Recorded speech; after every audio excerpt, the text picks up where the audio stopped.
to understand, to build a sukkah, you have to understand the measurements. Most of the measurements involved in building a sukkah are in tefachim.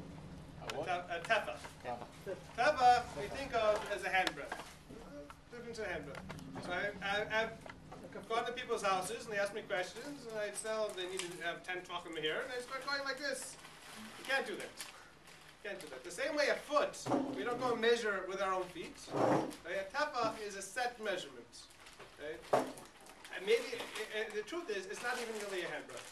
A tefach is measured in etzba'os, in fingers, and that measurement is by the width of the thumb. So automatically, Rabbi, more time. more people coming? Slow down. More time. Okay. Say one more time. Say it over again. אמרת עוד פעם? Start again? Tefach, what is that? Okay. So we're talking about.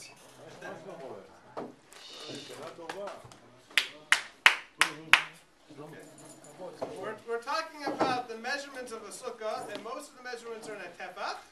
A tefach is not a handbreadth, even though it's known as a handbreadth.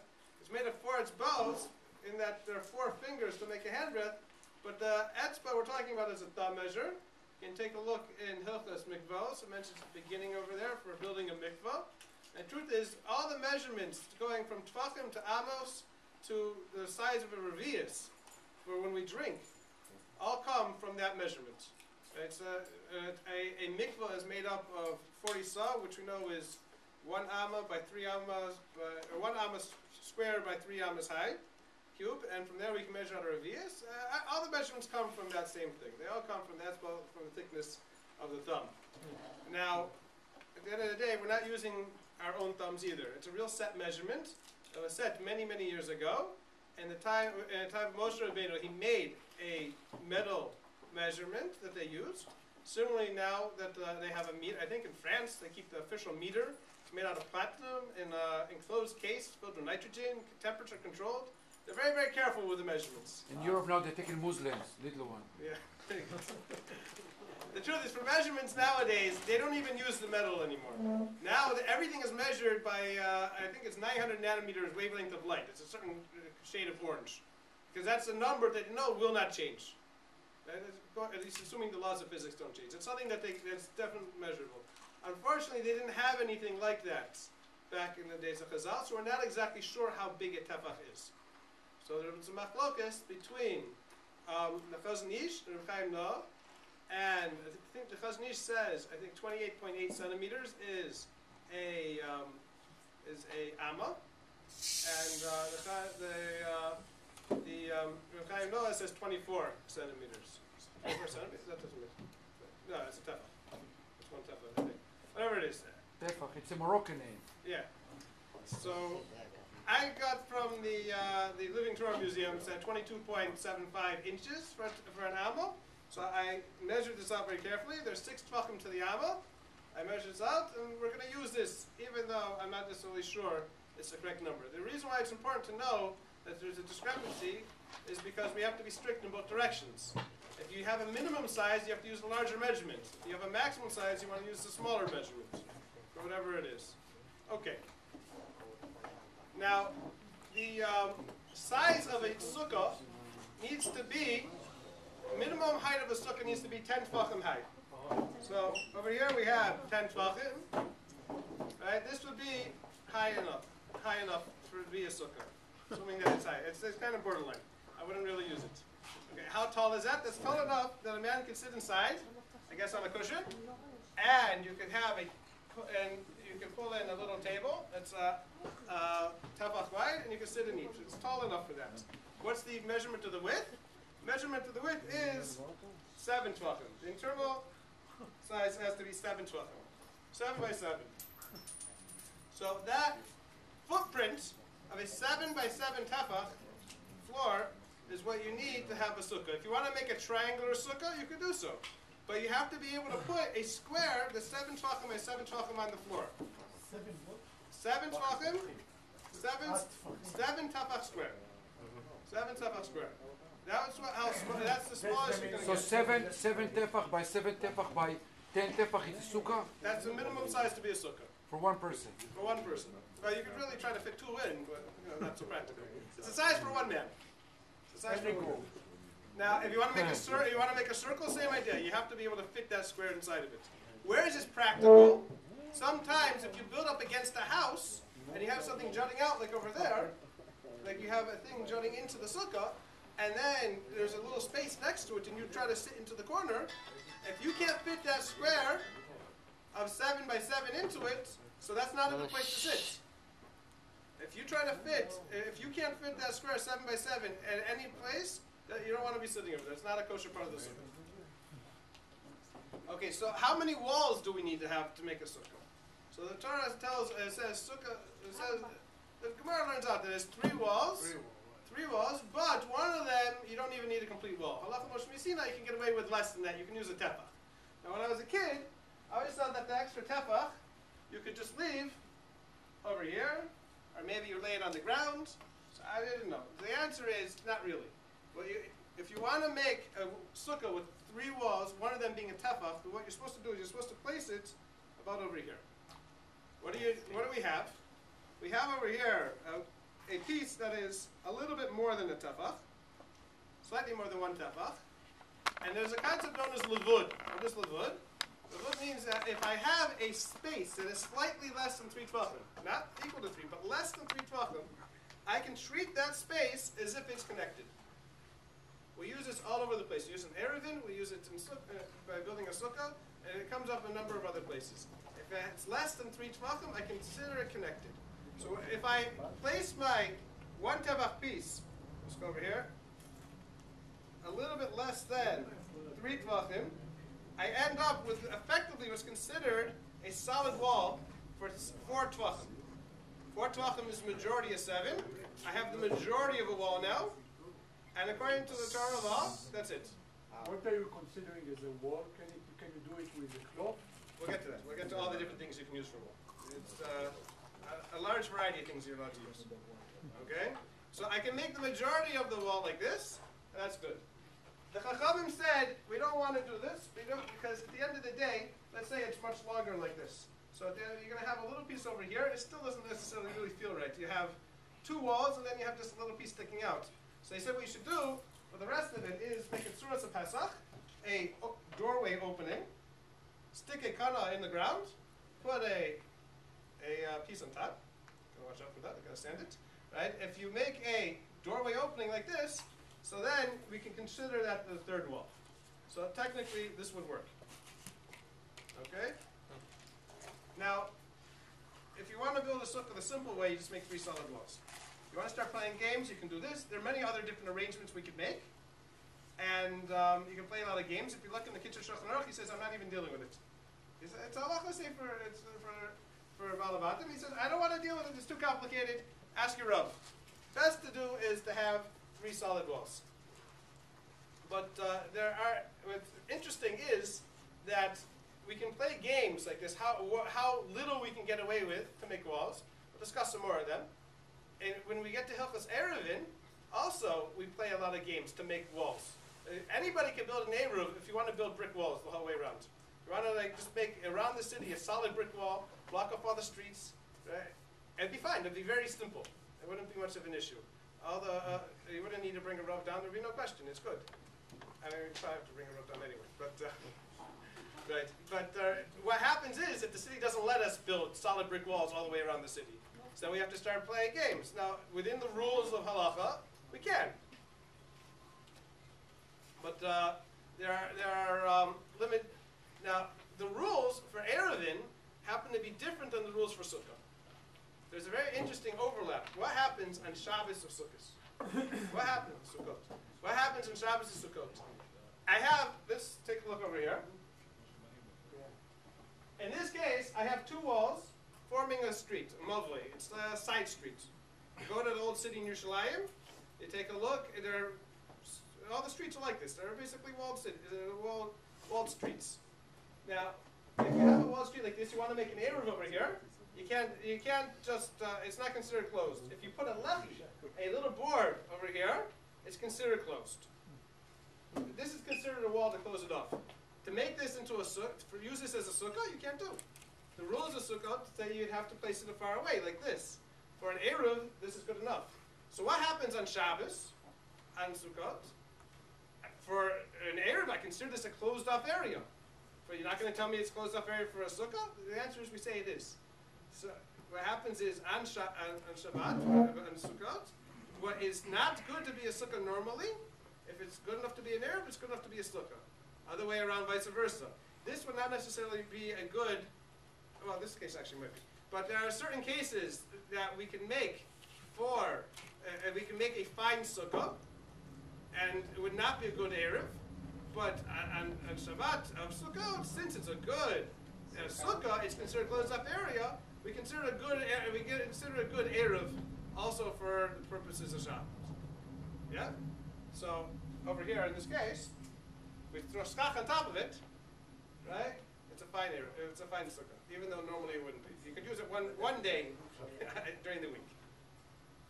Okay. Now,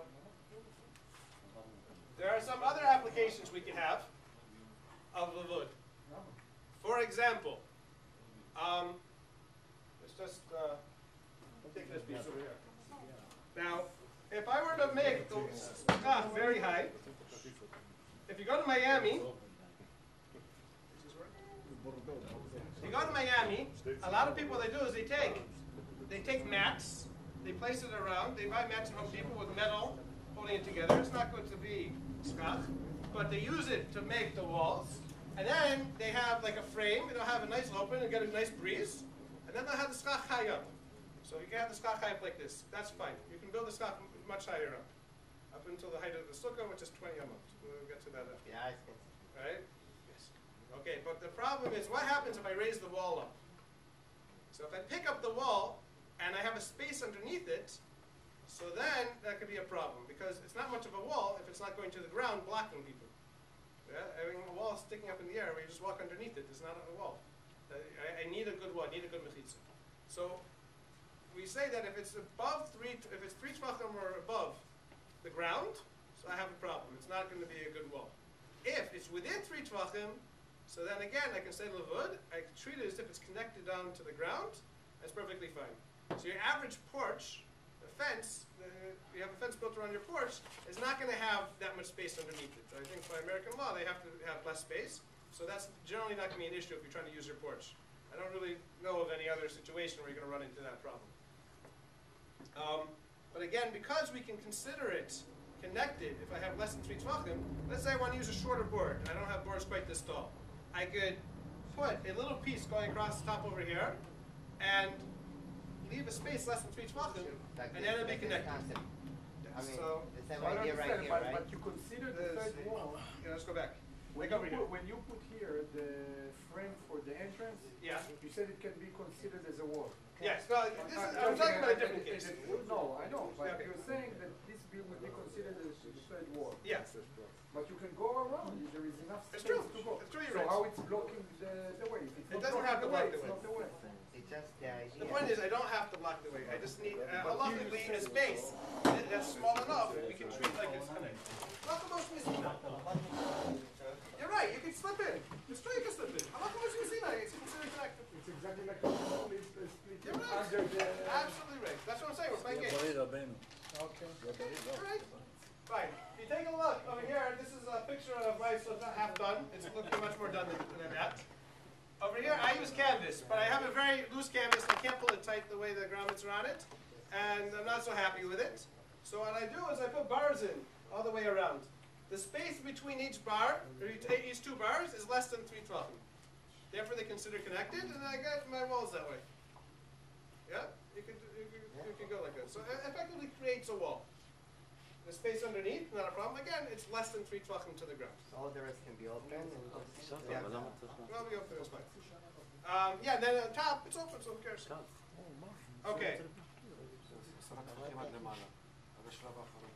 Fine. העיקר שיהיה ככה. Now, אז אם לא היה קיר זה מספיק בתור קיר.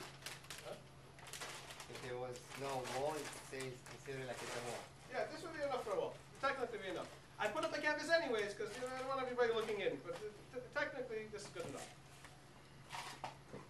Okay. Now, let's go back a couple of pictures.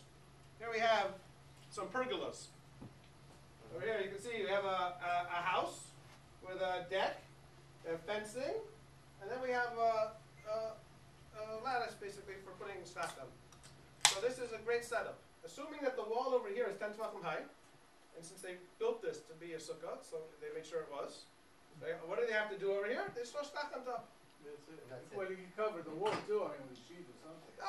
They could, if they wanted, but you don't have to. I don't have to. You don't have to. That's the point. What's the minimum to make a sukkah? Right? I don't need, if I want to put the sheet on, well, it's like you can decorate it. So this You don't have to though. This can be sukkah as is now? Yes, all you have to do is throw the stock on, you're good. That's it. It's great. You don't have to cover the walls? No, No, that's the why I point is say you it's don't have to connected. cover the wall. The space in between them is nothing, right? And it's 10 tefachim high. It's at least the railing is at least this high. But it just That's looks what's weird when important. you have people come in eating, you're right there and it's open. Okay, so listen, if you want to block it up, you're free to do so. You don't have to block it I up. mean, if it's 4th of July, okay, people sit there. Yeah, okay. So you But know, you want to sometimes block you it might up. want to cover it. Okay, but what makes a kosher sukkah? You don't have it, it's still kosher sukkah. Okay. Okay, now, let's talk a minute about schach. What is a schach? First, let's go to the third wall. Just a second. I need 3 walls for this one. What is schach? Schach is basically 3 things. It needs to be something that grew from the ground. It needs to be something that's been cut off from the ground. And it's not makabel tumah. It cannot become tummy. Now, artificial? artificial, there's nothing artificial you can use for schach. I mean, they It use the didn't grow from the ground. They use the bamboo now, I mean, that's what they Bamboo grows from the ground. לכן שמתם לב שבסכך זה חצוי תמיד לשניים, כדי שלא יקבל טומאה, לכן זה חצוי. הסכך, תמיד הוא שבור, כדי שלא יהיה כלי שמקבל טומאה.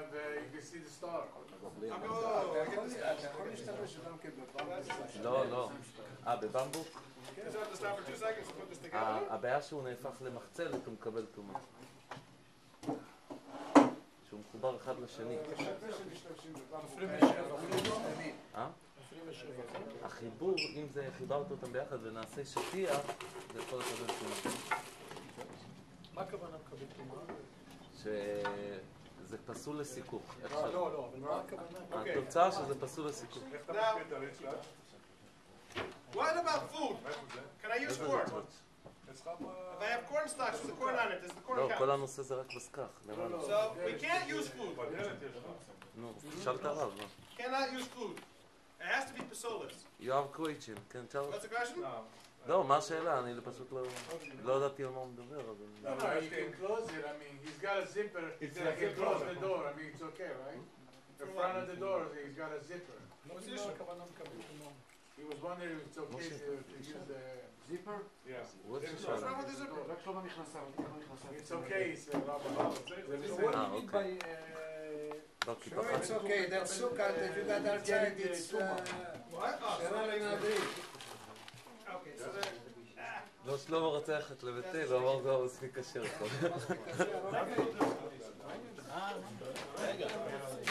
הלו, הלו. קח את הכל איתך. אני לא יכול להופיע בסרט. אתה יכול, אבל רק בצורה מלאה. מה, אני לא בסדר עם זה?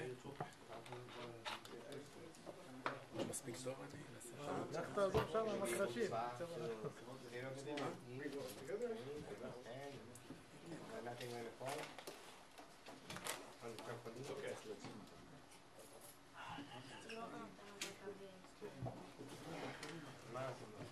Last time I gave this, I teach 3rd grade. Last time I taught it, the 3rd graders were there and they were doing it all for me. We're learning Mishnayot. Sukkah now. So I had all my workers taking care of all this for me. Okay. Okay. I got my 3 walls. Good solid walls. So what do you mean by... Okay, so what is makabel tumah? Something, not that it is tameh, but it can become tameh. Any kli, just to keep it simple, any kli, כלי. right? It's made into a useful thing. A chair, a wooden ladder. A wooden ladder is a whole question, but we'll keep it simple. Anything that's made into something. My cart, it's made out of wood, right? A table, right? If I have a board, but I turn it into a table, now it can become tameh. I have a plain old board. What do you mean it can become tameh? let's say a dead body were to touch it, would it become tamei? Yes. And if So- if a dead body is touching the wood, A dead body were to touch my cart, a cart would be tamei. and if it's And if it just- touched this board, it would not become tamei. This board was not made into anything, it's just a chunk of tree. If it was made into something useful, if it's made into a finished item also. A chair, a wooden chair, those chairs over there, the table, the stender, right? If I make a wooden bowl, anything that I make into something useful, the stender, all of these things, No. שהוא Yes, כלי. but I don't understand why it can become tamei. because that's what it takes to be. So, Everything can become tamei.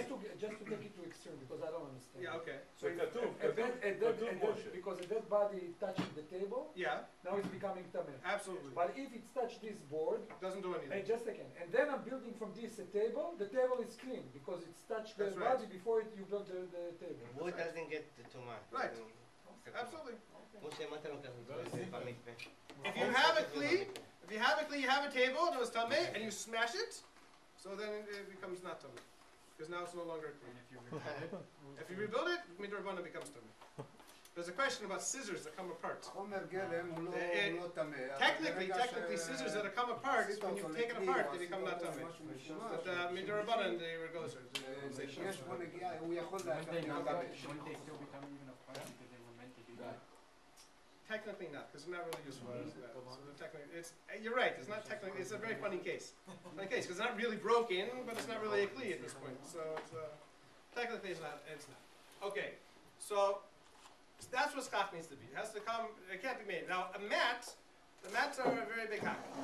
They're very. I mean, the Mishnah discusses them.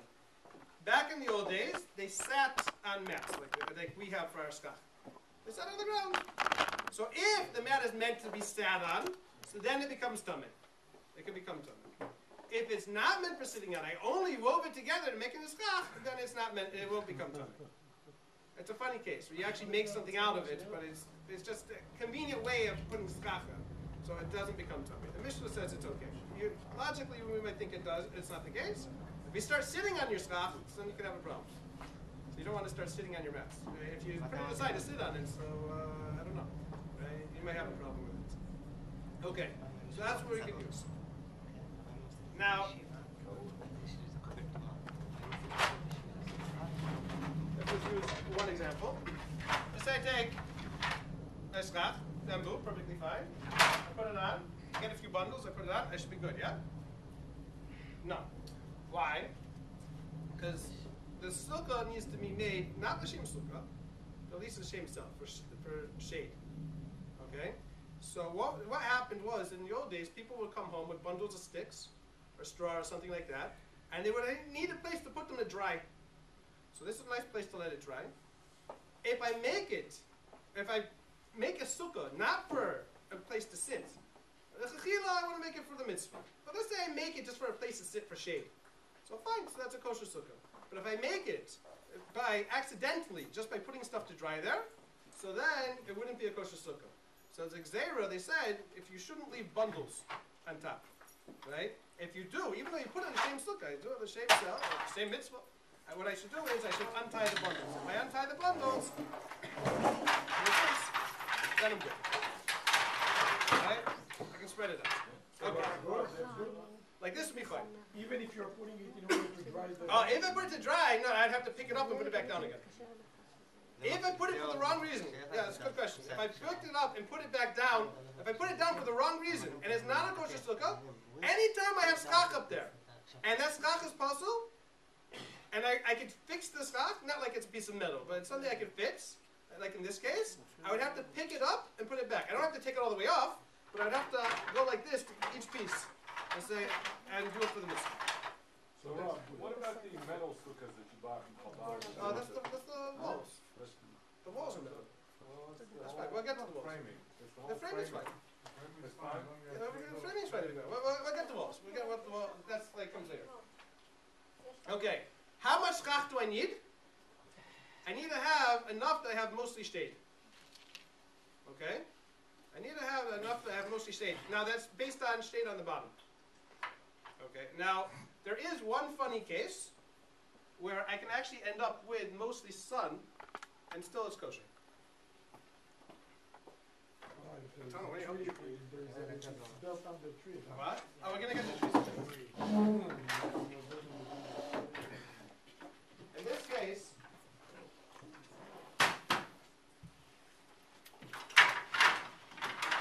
here, pick up the pieces and put them on this way.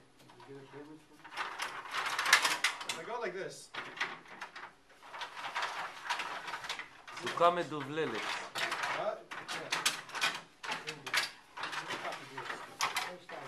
Let's say it like this. Okay, now this is not normal. No one's going to do this normally, right? But this is technically a fine sukkah. Now the problem is, I forgot to bring the flashlight. You take a flashlight and you shine it through. Right, the sun comes at the right angle. You get mostly light on the bottom. Yeah. It doesn't matter. What matters is what happens when the sun is directly overhead. When the sun is directly overhead, so it looks flat for all intents and purposes, entirely blocks off all of the sun, and therefore that's considered rope cell. That would be fine. Yeah? So where is this relevant? This is relevant if I have branches and the branches are up and down, and the sun can get through. The only way to really tell is go above and look down.